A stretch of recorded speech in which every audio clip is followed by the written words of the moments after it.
The next tree is Illusion, and before we get into this, we're going to take a real quick glance at a couple different types of spells.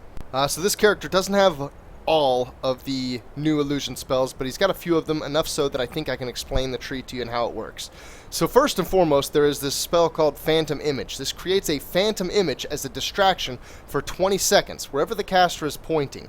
It's almost like a summon that essentially doesn't do anything by itself. You have a number of other spells, and Scapegoat isn't actually one of them.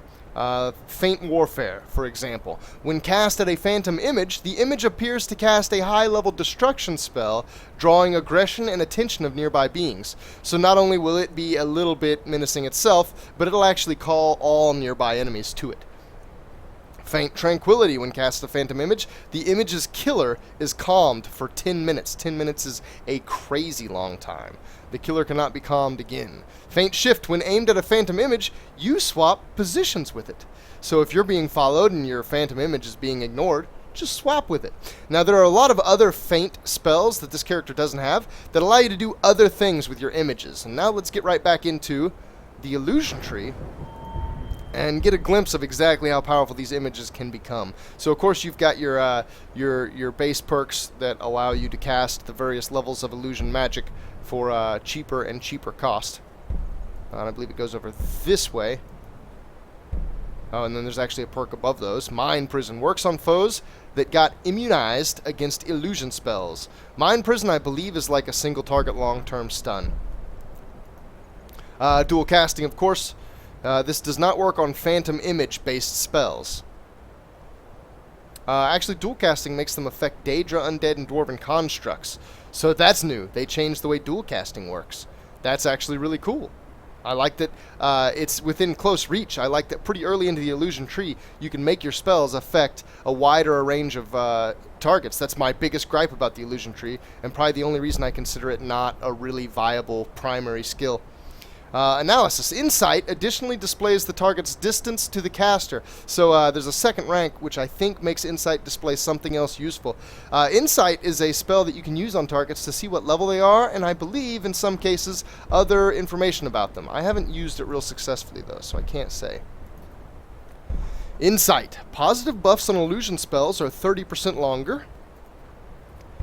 Miraculous Mind. Charm-type spells and buffs from the School of Illusion have doubled duration. Let's see if we can jump over here somewhat intelligently. Puppeteer. Phantom images have 50 more HP and last 5 seconds longer. Does not affect split images, which we'll get to in a second. So with 4 ranks, that allows you to add 200 hit points and 20 additional seconds, making your phantom images last 40 seconds and have, I'm just going to go ahead and say, plenty of health. So much so that they don't survive forever, but that's good because some of these perks trigger on death. Illusionary Threads. Phantom images can be summoned 20 feet further away. With another rank, I would assume that gets up to 40 feet. 40 feet allows you to easily stay out of sight range and put an illusion in a battle before they even know that you're there messing with them. Clockwork Dreams. While wearing at least 1 and up to 3 pieces of dream cloth, remember from the smithing tree, each illusion spell has a 5% chance to spawn a phantom image right next to you. I believe this phantom image counts towards a summon maximum count. So you can only have a number of phantom images out at one time, and if you cast another one in addition to that, it'll take away one of the previously cast phantom images. But that's kind of cool because it spawns it for free. It is a low percent chance. I assume that gets up to a 10% chance. 1 in 10 illusion spells isn't huge, but just that it would happen, just that it would give you a free image. And, you know, refresh old ones on the fly. Charade. Upon dying, a phantom image spawns a smaller split image. The split image does not count towards your summoning limit. Interesting that it says smaller. I wonder what the image looks like. I wonder if it's like a barbarian Nord that's just 3 foot tall instead. It's kind of a comical mental image. Puppet Master. You can summon 2 phantom images at the same time. Now, I'm sure that means you can have 2 out at the same time. I don't know whether or not this means that 1 cast of the phantom image spell would just spawn 2 of them. That would be kind of cool. That's right, back around to Expert. Let's go up here, the last couple perks. Decoy. Whenever a phantom image is hit, there's a 15% chance to paralyze the attacker for 1 second. So 1 second's not real long, but that's going to happen to anybody attacking an image, which could potentially proc quite often if you're in a battle with multiple foes. Retaliating Echoes. When killed, a split image damages the killer's health by 5%. Less effective against dragons. So split images, again, are created by phantom images.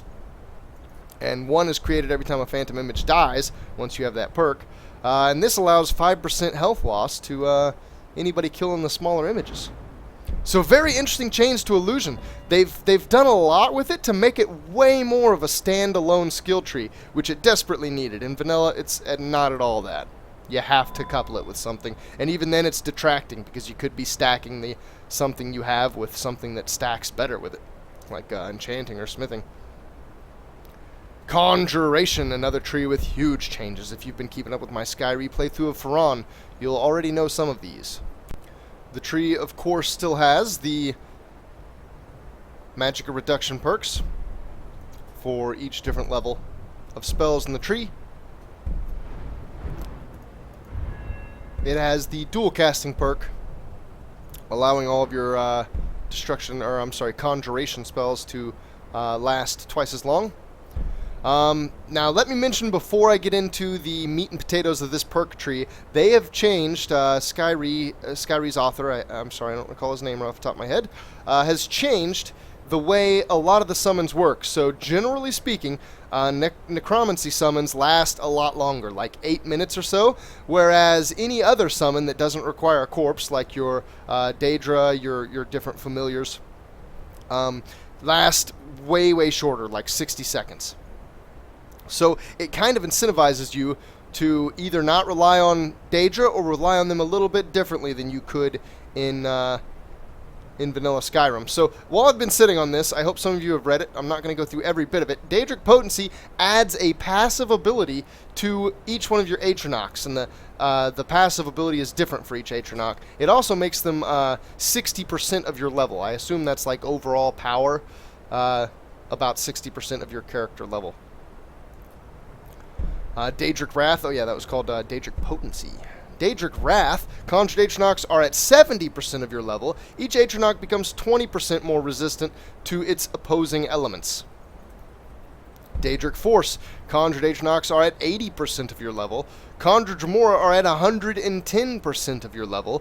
Flame and Storm Atronachs, again, they just level up all of their respective bonuses. I think basically what this is aimed at doing, and I think it probably does it pretty well, I haven't really toyed with it yet, it makes each of the Atronachs about equally powerful, and instead just gives you differing reasons to have one out instead of the other. So it's more of a choice, less of a progression, which is cool, because once you get high level, you might still be using the Flame Atronach. It might still be smart to. I like that. I like the variety at X level, you know. Daedric Spite, conjured Atronachs are at 90% of your level. And then again, bonuses to each of the individual Atronachs, passives and whatnot. Daedric Fury, they really made the Frost Atronach out to be a tank. Daedric Fury, conjured Atronachs are at your level. Conjured Dremora are 120% of your level.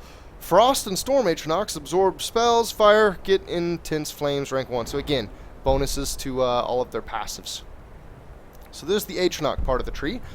Next, the necromancy side. Harvest. You can harvest dead bodies while sneaking for a chance to recover different bones, a piece of flesh, and a heart. So as far as I can tell, the flesh and the heart are exactly like they were in vanilla. They're just like alchemical reagents. You can't like assemble a zombie with them, I don't think. You can do something later on, we'll see. The bones that you collect you can use to make skeletons. I think it's this perk right here. Bone Mastery. You can use harvested bones to animate skeleton warriors. Each skeleton requires 2 legs, 2 feet, 2 arms, etc., etc., etc. And an empty petty soul gem. I believe that the ranks in this make these skeletons require less and less. Not sure though. Never had a rank in that skill yet. Dark Souls. Reanimated undead have 100 points more health. Gravebound. Reanimated bodies do not turn to ashes once released, meaning you could reanimate them again. Reanimation spells are permanent, meaning that if they die, they'll stick around until they die, which is awesome. Faron, this little bit right here is just going to be awesome with Faron. Tongues of Old. You can call back raised skeletons and zombies to your position. I assume that's just an ability that you cast, and it affects all of your summons. And that's going to be nice if you're, say, in one of the quest areas that cuts you off, that stops all followers from following you, like you have to drop down a hole into a well that you can't get back out of. You could use this to just keep those zombies and skeletons with you, which is awesome, because if you're relying on this perk tree, losing those will cripple you. And that's something that was just bad about the way necromancy worked in vanilla. You had to have some other skill that you could kill something with first. If you couldn't kill something, necromancy was not useful. That's a terrible way to design necromancy. Necromage. All spells are more effective against undead. The Unending. While sneaking, you may activate a dead humanoid's body to store its essence. Any carcass can be turned into a copy of the stored body. Only one essence may be stored at a time. Because it says any carcass, I believe you could, like, kill a deer and then apply the stored essence of, I don't know, say, a troll or something, you know? And then boom, you just summoned a troll. Or, you know, just about anything else for that matter. Now on to the part of the tree that applies to bound weapons. Mystic Binding. As your Conjuration skill grows, your bound weapons become stronger with you. Just like one-handed and two-handed, etc., etc. I believe this stacks with the respective perk for that weapon. One-handed or two-handed. Which makes sense because you can't smith bound weapons, so you can't stack smithing with bound weapons. This allows you to stack instead Conjuration with bound weapons. Great little change. Soul Stealer. Bound weapons cast Soul Trap on targets. Nothing new. Nightmare Devourer. While wearing at least 2, but no more than 3 pieces of Dreamcloth, bound weapons absorb the target's magicka on hit. You get magicka as you attack with bound weapons. It's awesome. That would give this would give some additional synergy to a battle mage type that uses a bound weapon in one hand and throws spells with the other hand. If you're just sitting there taking whacks in between every couple spells, you'll keep your magicka up as long as your enemy has magicka for you to suck. Oblivion Binding. Bound weapons will banish summoned creatures and turn raised ones.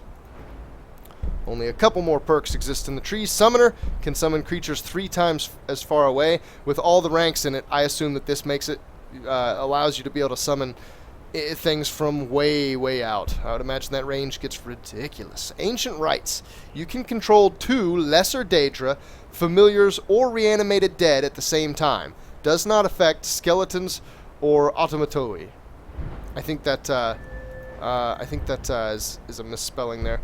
This is likely one that just about any summoner or necromancer is going to end up getting, and I believe that rank would let you get up to another one, or hopefully let you summon the Greater Daedra, which I think is just the Dremora Lord specifically. I think Lesser Daedra are Flame, Frost, and Storm Atronox. I think they all count as Lesser.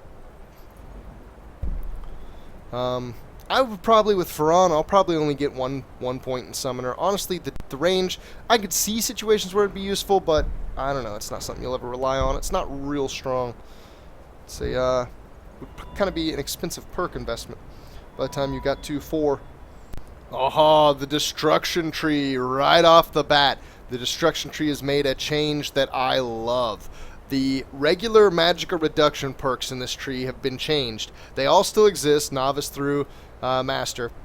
However, now instead of reducing the magicka for that level of spell by 50%, it reduces the magicka by 25% and makes it 25% stronger. That means that it still costs a little bit more magicka, comparably to what your other spells cost, but it does more damage. I really like that change. I think that's really cool. Let's go up this left side real quick. It's a shorty, Destruction Dual Casting, Bablam, and they changed Impact. This is actually a huge nerf.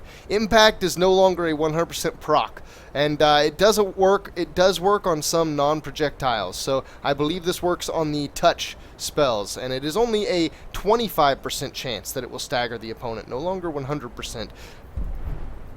So in a general sense, they are making the Destruction Tree more comparable to the damage that you can get out of the other trees, and reducing the cheese of just being able to 100% stun lock with Impact.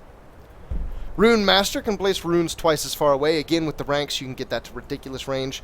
Arcane Art of Trapping can place 1 additional rune. That's cool, being able to place a couple runes. Wow, what in the hell? Perk tree, my god, are you with me? Are you with me, Perk tree? Troubled Dreams, while wearing at least 2, but no more than 3 pieces of dream cloth, all cloak spells have 50% increased range, and all destruction spells are 5% cheaper. Given that that has 2 ranks, that's going to probably give 100% range to your cloak spells. The cloak spells can be really good, and I think with the changes to this tree, the cloak spells are really going to be worth slapping on your character. That is huge incentive to make an all-cloth mage when you're going down the destruction tree. And it's only 1 off the main tree over there, too. The list of your different spell level perks. So they've changed the hell out of the specialization part of the destruction tree. It's no longer just like 2 perks for each specialization. There is now an extended, and I'm not going to go through each of these, but an extended and very lengthy bit of perks for all of them. Increases effects, increases damage. Elemental Ram. Oh, that first one, let me jump all the way back to this. Oh, come on. I know you can. There. Oh, we're almost there. This makes them stronger and makes them less magic to cast. And this affects all schools of your destruction. So even if you kind of get some spells from the school early before you have the perk in there, this will kind of help that out. I like that they balance the magic reduction between these primary perks and this one all-encompassing perk. That's really cool. Elemental Ram. Consecutive missile hits on a target within 3 seconds will reduce the target's magic resistance by 10% per hit, up to a maximum of 30%. So I think that's overall magic resistance. I think that even works if you, say, hit a target with the fire and then hit a target with the frost. Both of them continue to stack. Up to a maximum of 30% weakness. That basically means that your 3rd through X spell in on a target does 30% additional damage, which is awesome. And now we have the soul perks. These are very interesting. Each of these perks will buff 1 element and disallow you from casting the others. And actually, hold on. No, that's not this yet. This makes you weaker to No. I'm getting it all wrong. It's all wrong. Stop listening to me. Okay, begin listening to me again. Frost spells you cast are 15% stronger, and incoming frost spells are 15% weaker. So it makes you resistant and better with a school of magic. Now, what I was talking about a second ago wasn't total bull. There are also perks. I believe it's this tier of perks, the contract. Let's see. Frost spells you cast are 35% stronger and 15% cheaper. Your frost resistance grows by 50%, and you cannot cast fire or shock spells anymore. And you are 25% weaker to those elements and cannot summon those Atronox. So this perk has a huge buff. Oh, Jesus, I'm jumping all around here. This perk has a huge buff to 1 element and then weaknesses to the others. You can't cast their spells. You're weak against them. And then finally, and I am going to go through each of these perks, there is like an ultimate perk for each element. So Unending Winter. Frost spells deplete twice as much stamina. Half of it is absorbed. So you actually take stamina from your opponent with frost spells. As long as an enemy's stamina is below 50%, he takes 35% more frost damage. That's enormous. I think that works on dragons, and that is nuts. That is insanity. And along with insanity comes Inferno! All projectile-based fire spells are 25% weaker. Whenever you would cast a projectile-based fire spell, a second projectile is spawned.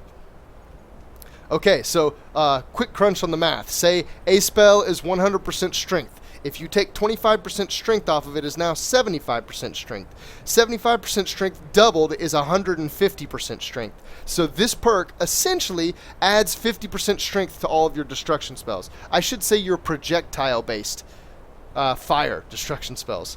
And I'm sure it just looks amazing. I haven't had it yet. I might never have a character on it, given that Faron is favoring lightning. But two fireballs, your AoE one, 2 fireballs? That is insane. Speed of Lightning. Whenever one of your missile-based shock spells connects, your movement speed is increased by 50% for 1 second. And what's cool about that is that that's going to give you ultimate kite ability. That's going to allow you to just run willy-nilly as long as you're getting your shock spells off, which is really cool. So there you have a absolutely crazily badass updated destruction tree. Love that tree. Love what they're doing to it. Restoration. Before we take a look at it, we're going to look at some new spells in the restoration tree. They've done some awesome stuff here. They now have auras, plagues, curses. I'm sorry, not plagues. I think they're diseases. And I actually think it's like plagues and diseases. And then curses. And then they also have a couple different ways of dealing with undead. So I don't have a whole lot of examples of the...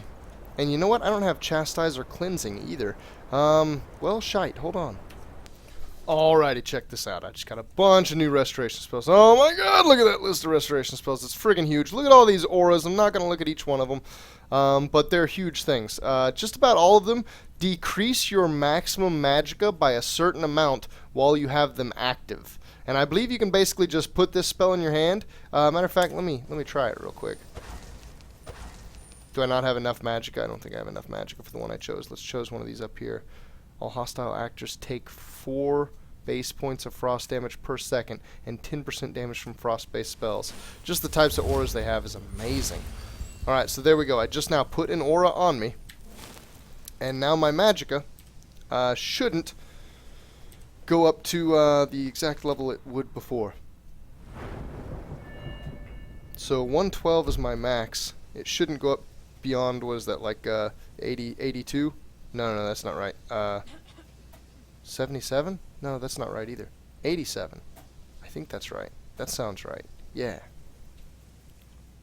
So is it? Am I going to be proved wrong here? Huh. Okay, so hold on. Maybe it decreased it already. Let's try to cast that again. I think it actually takes it off that time.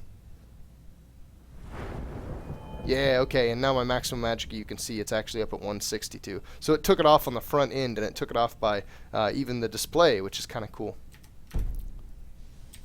But there you go. That's how auras work. Now, there are a lot of other spells here, too.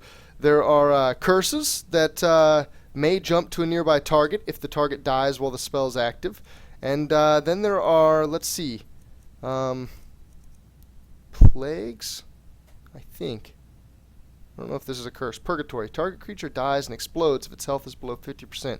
If not, its health is reduced by 250. Only works on undead creatures under the influence of Chastise. Okay, so I was going to talk about Chastise in a second, but they're going to force my hand.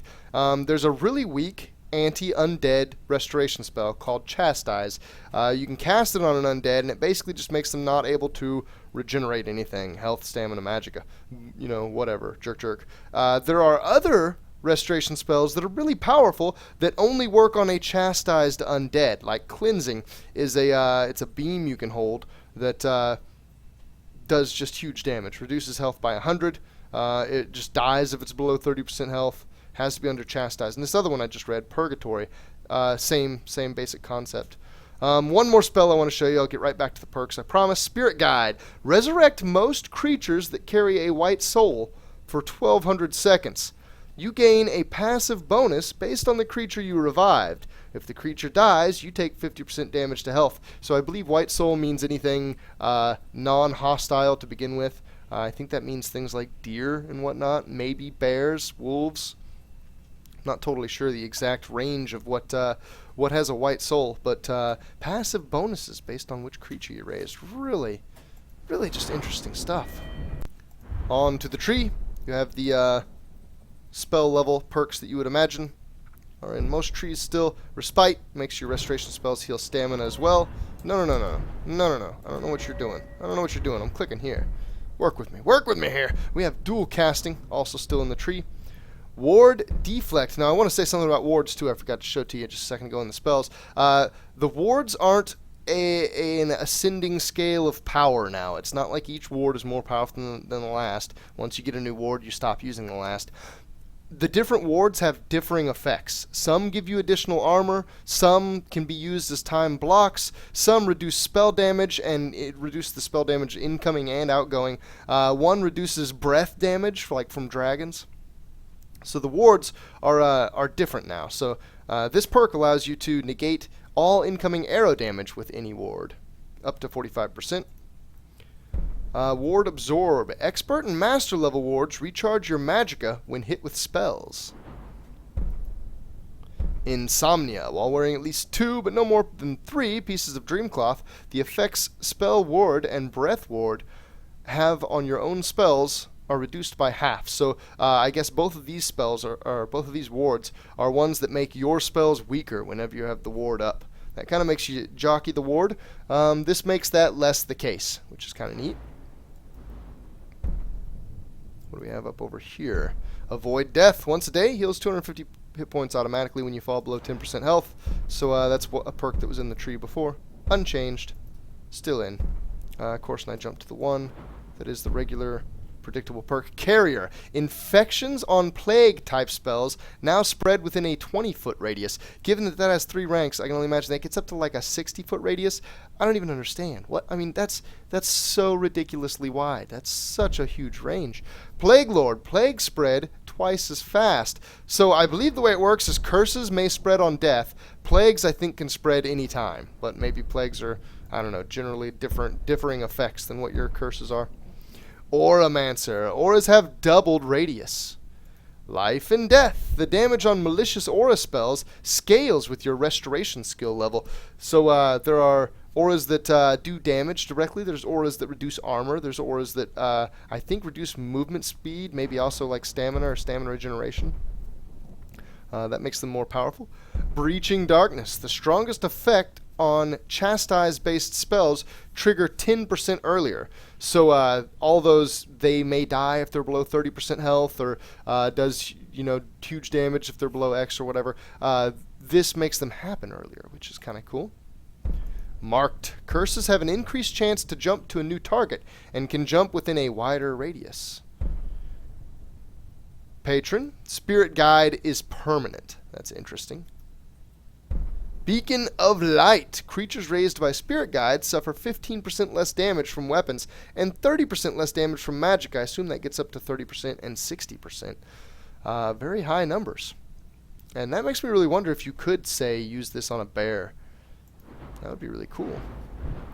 We're almost there, guys. Stick with me. Alteration. Alteration has been changed a lot. There are now spells that can temporarily be used to buff your weapon. And from what I understand it, Alteration has about equal portions, damage dealing and damage mitigating.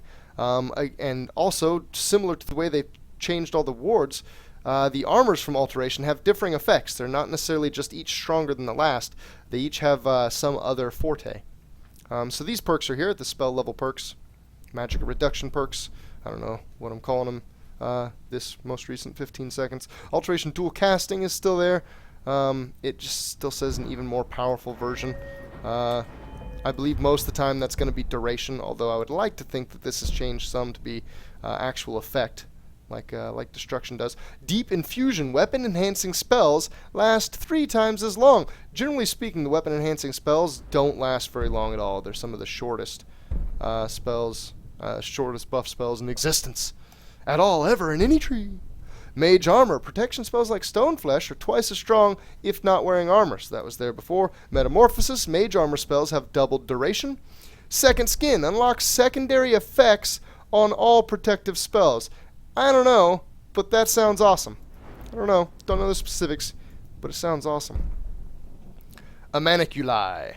You can use soul gems and dwemer metal pieces to create dwarven spiders. You heard me right. With 3 ranks, you had better believe that's going to go through a couple different types of dwarven automatons. That's awesome. Repair unit. Dwarven spiders created by you are sturdier and automatically heal all of your machines nearby. So that makes me wonder how many machines you could have up. That's craziness. Medium. You learn to use your magical staves as focusing instruments for any spell you cast. While wielding such a staff, all spells are 25% stronger. While not wielding a staff, all spells are 15% weaker. Given that there's 2 ranks, I think that goes up to 50% stronger. That rivals dual casting effects. That alone would almost make it worth it just to use a staff in one hand and use one-handed spells in the other hand, like destruction spells, for instance. Cool stuff. Stability. Alteration spells last longer. I believe that gets up to 75%, which is pretty cool. Warp. Alteration shift spells have doubled range. So in addition to the weapon enhancing spells that were added, there's also basically a shift. It's like a blink, short range teleport. And then there's a push and a pull spell as well. And I think that's going to do it for the alteration tree. Finally, the last tree, Enchanting. Enchanting overall has actually been nerfed. It's been made to be a little bit more utility oriented.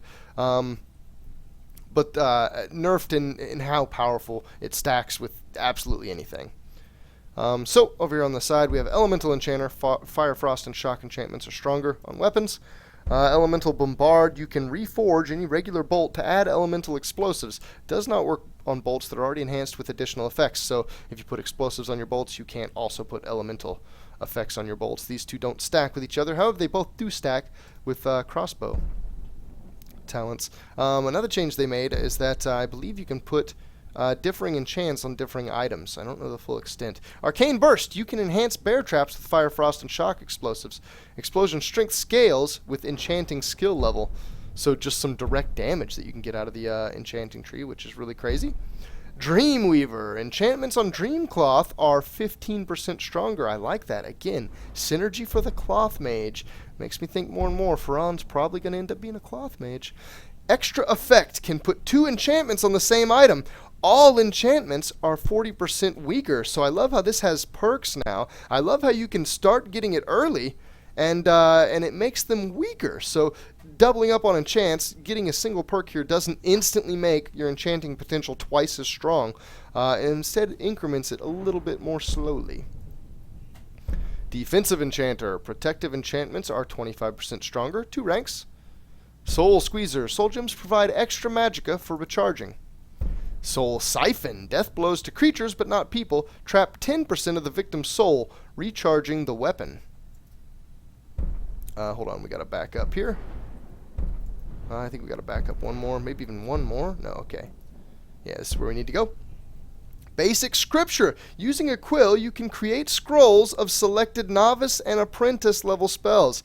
So you can make spells and use spells from other schools by writing them on a scroll first. Advanced, you can make better spells. I can't even read that because the overlap, but again, expert level spells basically. Insightful Enchanter. Skill enhancements on armor are stronger. Corpus Enchanter. Health, magic, and stamina enchantments on armor are stronger. Both of those ranked, note, as they weren't before. They are now both 2 ranks, up to 50%. Sage's Scripture, master level spells. So yes, you can use level 120 enchanting skill to cast the master level spells of essentially any other school. The thing is, I don't think any of these spells receive the perks from those trees unless you have them as well. So they're basic if you don't have the spell itself. That does give you a free spell, though. I don't think it uses magicka, which is awesome. And that concludes the perk changes of Skyrim Redone. Thank you all for watching, and I hope you will subscribe and stay tuned for more content, as I will continue to do some stuff with SkyRe. I don't think Ferran's going to be the only character I do some things with. I have created a second character that I ran into some glitches with, which sucks real bad. It's discouraging, but we'll get around them. We'll have some more characters in SkyRe as time goes on, and hopefully they'll patch some of the bugs I encounter, which is beautiful. Not buggy. Don't let me give you the impression that SkyRe's buggy. It's pretty damn smooth, and the bugs are everything I've encountered can be worked around one way or another, generally using console commands. But if you got the mod, you're on PC anyway, so you can use console commands, and blam bam done. Thanks for watching. See you later.